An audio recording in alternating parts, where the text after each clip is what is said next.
जी students, अस्सलाम वालेकुम। कैसे हैं आप सब? Welcome to my channel physics studio. आज हम फर्स्ट ईयर की जो फ़िज़िक्स है उसमें चैप्टर नंबर 2 जो है वेक्टर्स एंड इक्विलिब्रियम, उसके बारे में पढ़ेंगे। तो इसमें जो हमारा टॉपिक है आज का वो वेक्टर्स की प्रोडक्ट के बारे में है कि वेक्टर्स को हम जब मल्टीप्लाई करते हैं तो इसमें जो उसकी प्रोडक्ट होती है वो दो टाइप्स की होती है, या तो वो स्केलर होगी या वो वेक्टर क्वांटिटी होगी। ठीक है, तो आज हमने वेक्टर्स की स्केलर प्रोडक्ट जो है उसके बारे में पढ़ना है। तो इसमें आप देख सकते हैं कि स्केलर जो है प्रोडक्ट उसको हम एज ए डॉट प्रोडक्ट भी कह सकते हैं, क्योंकि जब हम इसको लिखते हैं तो इसकी मैथमेटिकल इक्वेशन के अंदर हम दरमियान में डॉट लगाते हैं। यानी अगर दो वेक्टर्स हैं ए और बी सपोज, तो हम उनको मल्टीप्लाई करते हैं तो हम दरमियान में डॉट लगाएंगे। तो A dot B will be equal to A B cos of theta. इसमें जो राइट साइड पे ए लिखा हुआ है वो ए की मैग्नीट्यूड है, जो बी लिखा हुआ है राइट साइड पे वो बी की मैग्नीट्यूड है, और जो थीटा है वो एंगल है between vectors A and B. ठीक है, तो इसमें आप देख सकते हैं कि इसकी अगर हम फिजिकल इंटरप्रिटेशन करते हैं तो डॉट प्रोडक्ट जो है उसमें हम जब लेंगे तो इसमें एक वेक्टर जो है वो हम फुल लेंगे और दूसरे वेक्टर्स का हम कंपोनेंट या प्रोजेक्शन लेंगे जो कि फर्स्ट वेक्टर की डायरेक्शन में होगा या फर्स्ट वेक्टर के अलोंग होगा। फॉर एग्जांपल जैसे हमारे पास यहाँ पे ए डॉट बी है, तो यहाँ पे हम ए वेक्टर फुल लेंगे और बी का हम प्रोजेक्शन लेंगे ऑन ए, या हम बी का वो कंपोनेंट लेंगे जो कि ए के अलोंग हो या ए की डायरेक्शन में हो, जैसा कि आपको डायग्राम में नज़र आ रहा है। ठीक है, इसमें वेक्टर ए जो है वो लॉन्ग एक्स एक्सिस है और वेक्टर बी जो है वो ए के साथ एंगल थीटा बना रहा है। तो हम अगर बी के कंपोनेंट्स जो है वो फाइंड करें, इसको कंपोनेंट्स की फॉर्म में इसको रिजॉल्व करें, तो आप देख सकते हैं कि एक्स डायरेक्शन में ए की डायरेक्शन में जो बी का कंपोनेंट है वो बी कॉस थीटा है। ये B cos theta actually B का प्रोजेक्शन कह लें, या component of B in the direction of A कह लें, या component of B along A कह लें। ठीक है, तो हमने इसमें वेक्टर ए फुल लेंगे और हमने साथ बी का वो कंपोनेंट लेना है जो कि ए के अलॉन्ग हो, तो बी कॉस थीटा लेंगे और इन दोनों को मल्टीप्लाई करेंगे तो हमारा आंसर जो है वो A B cos of theta आएगा। ठीक है, तो हम यहाँ पे लिखेंगे कि A dot B equal to A into B cos theta या ए बी कॉस थीटा। तो ज़रूरी नहीं है कि हम वेक्टर ए को ही लें अलॉन्ग द एक्स एक्सिस और हम वेक्टर बी का ही कंपोनेंट लें, बल्कि ऐसा भी हो सकता है कि हम वेक्टर ए का कंपोनेंट लें और वेक्टर बी को फुल लें, जैसा कि आपको इस डायग्राम में नज़र आ रहा है। ठीक है, इसमें आप देख सकते हैं कि वेक्टर बी जो है उसको हमने एज ए रेफरेंस लाइन लिया हुआ है और वेक्टर ए का हमने जो कंपोनेंट है वो इसका फाइंड किया हुआ है वो ए कॉस थीटा है, जो कि अलॉन्ग बी है, यानी कि बी की डायरेक्शन में है। तो इसमें हम वेक्टर बी जो है वो फुल लेंगे। ठीक है, और वेक्टर ए का हम कंपोनेंट ए कॉस थीटा लेंगे। तो हम जब इनको मल्टीप्लाई करेंगे तो हम इसको लिखेंगे कि vector B A equal to B into A cos theta. ठीक है, तो इसको हम ये इक्वल होगा बी ए कॉस थीटा के, क्योंकि बी और ए राइट साइड पे जो हैं ये एक्चुअली स्केलर क्वांटिटीज़ हैं, मैग्नीट्यूड्स हैं, तो ये सिंपल नंबर्स होंगे। तो हम ए बी कॉस थीटा लिखें या बी ए कॉस थीटा लिखें, इसका आंसर जो है वो सेम आएगा। तो इसका मतलब है कि ए डॉट बी और बी डॉट ए का आंसर सेम आ रहा है, तो A dot B will be equal to the B dot A. ये वेक्टर्स की कम्यूटेटिव प्रॉपर्टी है। ठीक है, जो उर्दू मीडियम स्टूडेंट्स हैं वो इसको खासियत मुबादला के तौर पे उन्होंने पढ़ा हुआ है पहले, जो इंग्लिश मीडियम हैं वो उसको एज ए कम्यूटेटिव प्रॉपर्टी पढ़ते हैं। ठीक है, तो इसकी एग्जांपल है, जैसे फर्स्ट करते हैं हमारे पास एक वर्क की एग्जांपल है। तो वर्क डन में आपने फार्मूला इसका क्या होता है, एफ डॉट डी। ठीक है, यानी इसमें हमने फोर्स का इफेक्टिव कंपोनेंट लेना है। अगर फोर्स जो है वो एंगल बना रही है इसमें, तो फोर्स का हमने वो कंपोनेंट लेना है जो कि डी की डायरेक्शन में हो। ठीक है, और डिस्टेंस हमने फुल लेंगे, तो इसमें एफ कॉस थीटा लेंगे और साथ डी लेंगे, तो इसका आंसर जो है वो एफ डी कॉस थीटा आएगा। ठीक है, तो इसमें उसके बाद हम इसकी नेक्स्ट देखते हैं। जैसे यहाँ पे आपको डायग्राम में भी नज़र आ रहा है कि फोर्स जो है एफ उसका एंगल थीटा बन रहा है विद डिस्टेंस डी, तो हमने डी फुल लिया और एफ का हमने कंपोनेंट लिया अलॉन्ग द डी। ठीक है, उसके बाद हम इसकी जो नेक्स्ट कैरेक्टरिस्टिक्स हैं स्केलर प्रोडक्ट की वो हम देखते हैं। जैसे कि मैं ऊपर एक्सप्लेन कर चुकी हूँ कि ए डॉट बी का आंसर भी वही आ रहा है, बी डॉट ए का आंसर भी वही आ रहा है, ए डॉट बी जो है बी डॉट ए के इक्वल है, तो ये कम्यूटेटिव प्रॉपर्टी जो है वो होल्ड करती है। ठीक है, ये इनकी प्रॉपर्टी होगी। फर्स्ट प्रॉपर्टी जो है वो ये है कि scalar product is commutative property, यानी कि जो इनका ऑर्डर ऑफ मल्टीप्लिकेशन है वो इररेलेवेंट है, कि हम जिस फैक्टर को पहले रखें या उसको बाद में रखें, इससे कोई फ़र्क नहीं पड़ता, हमारा आंसर जो है वो सेम आ रहा है। ठीक है, उसके बाद जो सेकंड प्रॉपर्टी है हमारी वो क्या है कि दो वेक्टर्स हैं अगर ए और बी और वो आपस में म्यूचुअली परपेंडिकुलर हैं, यानी उनके दरमियान में जो एंगल है वो 90 का बन रहा है, तो जो है हम लिखेंगे A dot B will be equal to A B cos of 90। और कॉस ऑफ 90 तो आप जानते हैं स्टूडेंट्स कि ये इसकी वैल्यू जो है वो ज़ीरो होती है, तो इसकी वजह से जो डॉट प्रोडक्ट है उसका पूरा आंसर जो है वो ज़ीरो आएगा। इसकी एक और एग्जांपल ये है कि अगर हम यूनिट वेक्टर्स की बात करते हैं तो जैसे हमने पीछे पढ़ा है इस चैप्टर के स्टार्ट में कि जो यूनिट वेक्टर्स होते हैं वो किसी भी वेक्टर की जो है डायरेक्शन को शो कर रहे होते हैं और उनके ऊपर हम कैप लाजमी लगाते हैं ताकि ये पता चले कि ये यूनिट वेक्टर्स हैं। तो अलॉन्ग द एक्स एक्सिस जो यूनिट वेक्टर होता है वो आई होता है, अलॉन्ग द वाई एक्सिस जो यूनिट वेक्टर होता है वो जे होता है और अलॉन्ग द जेड एक्सिस जो यूनिट वेक्टर होता है वो के होता है। तो अगर ये तीनों जो यूनिट वेक्टर्स हैं उनको हम देखें तो ये तीनों वेक्टर जो हैं वो आपस में म्यूचुअली परपेंडिकुलर हैं। इसलिए अगर हम इनमें से कोई से दो वेक्टर्स का डॉट लेते हैं तो उनका जो आंसर है वो ज़ीरो आएगा। ठीक है, जैसे हम देख सकते हैं यहाँ पर आई डॉट जे लिया तो इसका भी आई की मैग्नीट्यूड लेंगे, जे की मैग्नीट्यूड लेंगे, तो ज़ाहिर है यूनिट वेक्टर की जो मैग्नीट्यूड होती है वो तो वन होती है, तो वन इंटू वन और साथ हम लिखेंगे कॉस 90। कॉस 90 जो है वो ज़ीरो होता है, इसलिए आई डॉट जे का आंसर ज़ीरो आएगा। सिमिलरली जे डॉट के का या के डॉट आई का आंसर जो है वो भी ज़ीरो आएगा, क्योंकि इनमें कोई से दो यूनिट वेक्टर लेंगे तो उनके दरमियान में एंगल जो है वो 90 का ही बनेगा और कॉस 90 की जो वैल्यू होती है वो ज़ीरो होती है। इसलिए हम जब भी यूनिट वेक्टर्स का डॉट प्रोडक्ट लेंगे तो उनका जो आंसर है वो ज़ीरो आएगा। ठीक है, उसके बाद हमारा जो थर्ड इसकी प्रॉपर्टी है डॉट प्रोडक्ट की, वो ये है कि अगर हम दो वेक्टर्स लें जो आपस में पैरेलल हों, सेम डायरेक्शन में हों, तो उस केस में जो उनके दरमियान में एंगल होगा वो थीटा ज़ीरो होगा। तो हम ऐसे लिखेंगे कि A dot B will be equal to A B cos of zero. और आप स्टूडेंट्स जानते हैं कि कॉस ज़ीरो की वैल्यू जो होती है वो वन होती है, तो ए बी इंटू वन उसका आंसर जो है वो ए बी आएगा। ये डॉट प्रोडक्ट की मैक्सिमम वैल्यू है। इसको भी हम यूनिट वेक्टर्स की टर्म में एक्सप्लेन कर सकते हैं कि अगर हम जो तीन यूनिट वेक्टर्स हैं आई और जे और के उनको लेते हैं तो ये आई और आई जो है वो आपस में सेम डायरेक्शन में होंगे और जे भी आपस में सेम डायरेक्शन में होंगे, पैरेलल होंगे, तो उनके दरमियान में जो एंगल है वो ज़ीरो का होगा। तो अगर हम आई डॉट आई लेते हैं या जे डॉट जे लेते हैं या के डॉट के लेते हैं तो इसमें जो कि कॉस ज़ीरो वन होता है और आई की मैग्नीट्यूड भी वन होती है, तो वन इंटू वन हमारा आंसर जो है वो वन ही आएगा। यानी जब भी हम यूनिट वेक्टर्स का डॉट लेंगे, सेम यूनिट वेक्टर्स का डॉट लेंगे, तो उनका आंसर जो है वो वन होगा। और अगर हम बात करते हैं ऐसे वेक्टर्स की जो आपस में एंटी पैरेलल हों, एक दूसरे की अपोजिट डायरेक्शन में हो, तो फिर उस केस में उनके दरमियान जो एंगल होता है वो 180 का होता है और कॉस 180 की जो वैल्यू होती है वो माइनस में होती है। तो इसको हम ऐसे लिखेंगे कि A dot B equal to A B cos of 180। तो कॉस 180 की वैल्यू माइनस वन होने की वजह से हमारा जो आंसर है वो माइनस ए बी आएगा। ठीक है, ये प्रॉपर्टी होगी इसकी।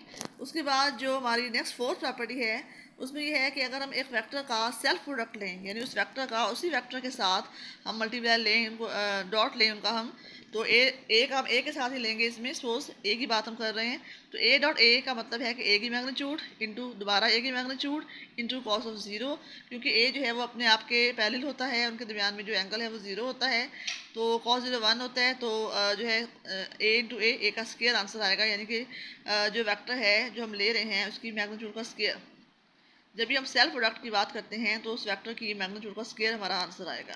ठीक है, उसके बाद हम स्केलर प्रोडक्ट्स को कंपोनेंट्स की फॉर्म में लिखते हैं कि वेक्टर्स ए और बी अगर हम लेते हैं तो इन दोनों वेक्टर्स को अगर हम कंपोनेंट्स की फॉर्म में लिखते हैं तो वेक्टर ए के जो कंपोनेंट होंगे वो पीछे भी आप चैप्टर के स्टार्ट में पढ़ चुके हैं, वो ए x I plus A Y J plus A Z के होगा। सिमिलरली जो वेक्टर बी है उसके जो कंपोनेंट्स हैं वो बी एक्स आई प्लस बी वाई जे प्लस बी जेड के होगा। तो इन दोनों का हम डॉट लेंगे। तो स्टूडेंट्स यहाँ पे आपकी बुक में जो है वो थोड़ा सा उन्होंने शॉर्ट फॉर्म में लिखा हुआ है, इसको आप खुद डॉट प्रोडक्ट लेके देखें, इनको सिंपल मल्टीप्लाई करके देखें आप। तो फर्स्ट टर्म में हम क्या करेंगे, A x into B x i dot i तो वन होता है, हम पढ़ चुके हैं ऊपर, इसलिए हमारा आंसर जो है ए एक्स बी एक्स आएगा। ठीक है, और फिर हम ए एक्स आई को सेकंड टर्म जो इसकी जो सेकंड ब्रैकेट है उसमें जो सेकंड टर्म है बी वाई जे उससे मल्टीप्लाई करेंगे, डॉट लेंगे उसका, ये हमारा आंसर आएगा A x B y i dot j. क्योंकि आई डॉट जे पीछे आप पढ़ चुके हैं वो जीरो होता है, इसलिए सेकंड टर्म जो है इसकी जीरो हो गई। फिर हम ए एक्स आई को हम बी जेड के से मल्टीप्लाई करेंगे, यहाँ पर भी आई का और के का डॉट होगा तो वो भी जीरो होगा, तो ये टर्म भी जीरो हो गई। सिमिलरली जो फर्स्ट ब्रैकेट है उसकी सेकंड टर्म ए वाई जे, उसको हम फर्स्ट ब्रैकेट की तीनों टर्म से बारी बारी मल्टीप्लाई करेंगे। ए वाई जे को बी एक्स आई से किया तो J dot I zero zero हो गई। फिर ए वाई जे को बी वाई जे से किया तो जे डॉट जे वन होता है, तो ये answer A Y B Y आएगा, तो वो हम नीचे लिखेंगे इसमें क्वेश्चन में। उसके बाद ए वाई जे का हम मल्टीप्लाई करेंगे बी जेड के से, तो जे डॉट के भी ज़ीरो होता है, तो ये टर्म भी ज़ीरो हो गई। फिर हमने फर्स्ट ब्रैकेट की थर्ड टर्म को सेकंड ब्रैकेट की तीनों टर्म से बारी बारी मल्टीप्लाई करना है। तो ए जेड के को बी एक्स आई से लेंगे, तो ए जेड बी एक्स इंटू के डॉट आई ज़ीरो हो गया, के डॉट आई ज़ीरो होता है। फिर ए जेड के को बी वाई जे से करेंगे तो के डॉट जे भी ज़ीरो होगा। फिर ए जेड के को हम बी जेड के से करेंगे तो के डॉट के जो है वो 1 होता है, जो इसका आंसर आएगा वो ए जेड बी जेड आएगा, जो कि हम नीचे क्वेश्चन में लिखेंगे। तो इसका मतलब है कि जब भी हमने दो वेक्टर्स का डॉट लेना होता है तो एक वेक्टर के एक्स कंपोनेंट को सेकेंड वेक्टर के एक्स कंपोनेंट से मल्टीप्लाई करेंगे, और सेकंड जो उसका जो वाई कंपोनेंट है फर्स्ट वेक्टर का, उसको हम सेकंड वेक्टर के वाई कंपोनेंट से मल्टीप्लाई करेंगे। सिमिलरली जो उसका फर्स्ट वेक्टर का जेड कंपोनेंट होगा उसको हम सेकंड वेक्टर की जेड कंपोनेंट से मल्टीप्लाई करेंगे। तो ये आंसर हमारा आएगा A x B x plus A Y B Y plus A Z B Z. ठीक है, तो इस इक्वेशन को हम अगर दो वेक्टर्स हमें दिए हुए हों उनके दरमियान में हमने एंगल फाइंड करना हो तो इसको हम वहाँ भी यूज़ कर सकते हैं। यानी आप पीछे पढ़ चुके हैं कि ए डॉट बी जो है वो इक्वल होता है A B cos of theta के। Also it is equal to A x B x plus A Y B Y plus A Z B z. यहाँ से अगर आप ए बी कॉस थीटा को इक्वल लेते हैं A x B x plus A Y B Y plus A Z B z के, यहाँ से आप कॉस थीटा फाइंड करेंगे। कॉस थीटा को आप इधर यहीं पे आने देंगे, और जो ए बी है यानी जो वेक्टर ए की मैग्नीट्यूड है और जो वेक्टर बी की मैग्नीट्यूड है, इन दोनों का जो प्रोडक्ट है उसको आप राइट साइड पे लाके आप डिवाइड करेंगे। तो cos theta will be equal to A x B x plus A Y B Y plus A Z B Z. तो इस तरीके से अगर आपने क्योंकि थीटा फाइंड करना है, पहले आपने सिंपल ए और बी का डॉट लेना है, उसको आपने ऊपर लिखना है, फिर आपने ए की मैग्नीट्यूड फाइंड करनी है, बी की मैग्नीट्यूड फाइंड करनी है, उन दोनों को मल्टीप्लाई करना है, उसको आप बटे के नीचे लिखेंगे और ये कॉस थीटा के इक्वल सारा आंसर आएगा।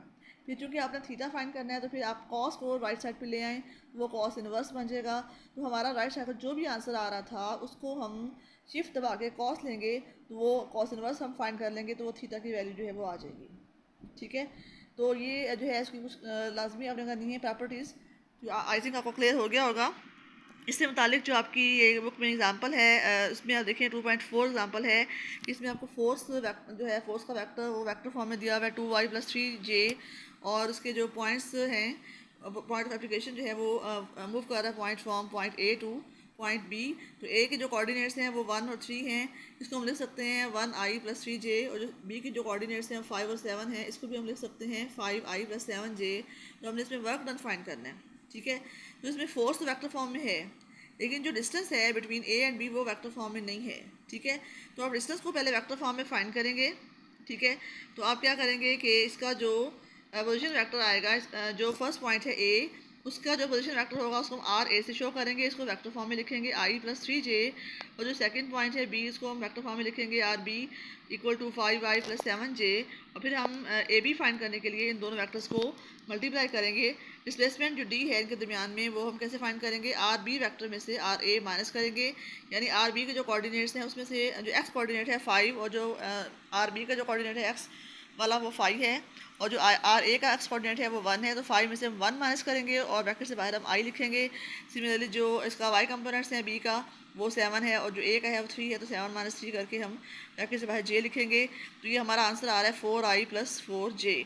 तो ये जो वेक्टर है डिस्प्लेसमेंट डी, ये उसको हमने वेक्टर फॉर्म में लिखा, हमारा आंसर आ रहा है 4i + 4j। अब हमने वर्क डन का फार्मूला लिखना है, work done will be equal to F.D।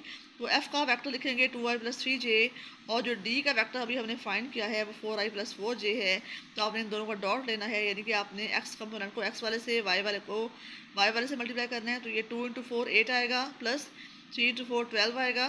तो इसका जो आंसर है वो 20 यूनिट्स जो भी हैं, पर की यूनिट्स जो भी होती हैं आमतौर पर जाउल्स ही होती हैं, तो 20 जाउल जो है वो हमारा आंसर आ रहा है। हो गया क्लियर आपको स्टूडेंट्स? उसके बाद जो नेक्स्ट एग्जांपल है इसकी 2.5, इसमें भी आपने वेक्टर ए का जो है प्रोजेक्शन फाइंड करना है। पीछे आप पढ़ चुके हैं जो प्रोजेक्शन होता है वेक्टर ए का बी की डायरेक्शन में वो a cos थीटा होता है। इसका मतलब ये है कि आपने a cos थीटा फाइंड करना है। ठीक है, उसके लिए फार्मूला हम क्या लगाएंगे, आपको पता है कि A.B will be equal to A B cos of theta. यहाँ से हम a और cos थीटा को रखेंगे राइट साइड पे, और जो b की मैग्नीट्यूड है उसको हम लेफ्ट साइड पे जाके डिवाइड कर देंगे। तो a cos थीटा का जो आंसर है वो आएगा a vector dot b vector divided by b magnitude.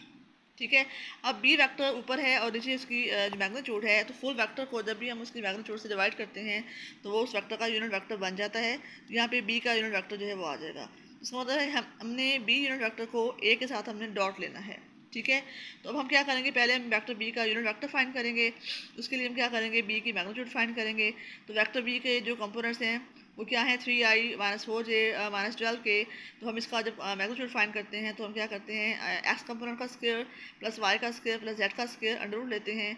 यहाँ पे भी हम 3 का स्क्वायर प्लस -4 का स्क्वायर प्लस -12 का स्क्वायर लेंगे। ठीक है। तो फिर हम इनको ऐड करेंगे और इसका अंडर रूट लेंगे, तो इसका जो आंसर है वो 13 आ रहा है। ये बी की मैग्नीट्यूड हो गई।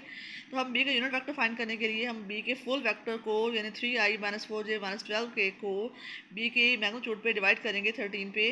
तो हमारा जो आंसर है वो ये आ रहा है 3i minus 4j minus 12k over 13।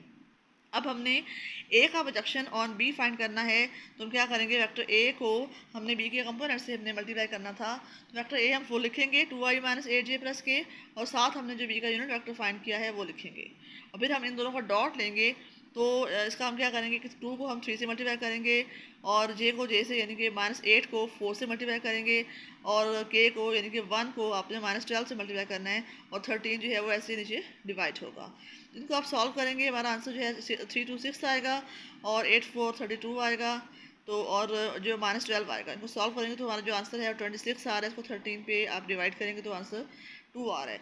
इसका मतलब है कि ए cos थीटा का जो आंसर है वो 2 आंसर आ रहा है। तो आई थिंक आपको ये जो टॉपिक है डॉट प्रोडक्ट वाला वो अच्छी तरह क्लियर हो गया होगा, और इससे जो मुतालिक एग्जाम्पल्स थी वो भी क्लियर हो गई होंगी। तो इनको आप बार बार देखें, बार बार सुनें, ताकि आपको सारा टॉपिक जो है वो अच्छी तरह समझ आ जाए, उसको आप अच्छे तरीके से याद करें।